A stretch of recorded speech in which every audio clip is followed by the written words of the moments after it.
พวกเขาขอแนะนำตัวพวกเขาก่อนก็คือมาจากค่ายเพลง TK Sound Loud และก็ค่ายเพลงจำปาสตูดิโอรวมไปถึงนักร้องศิลปินทุกคนที่อยู่ในวงค่ายนี้คือสุขสายสีและก็มีอีกนักร้องหลายๆท่านที่ว่านำพามาเมื่อคืนนี้เปิดมินิคอนเสิร์ต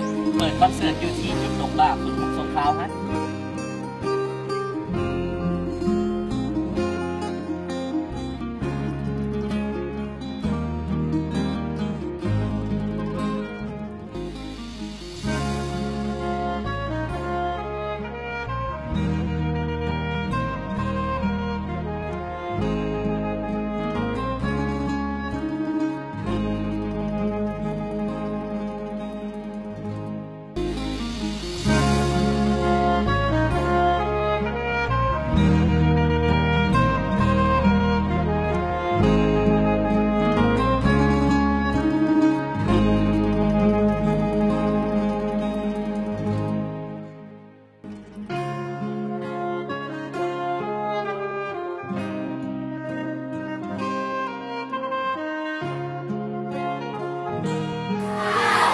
So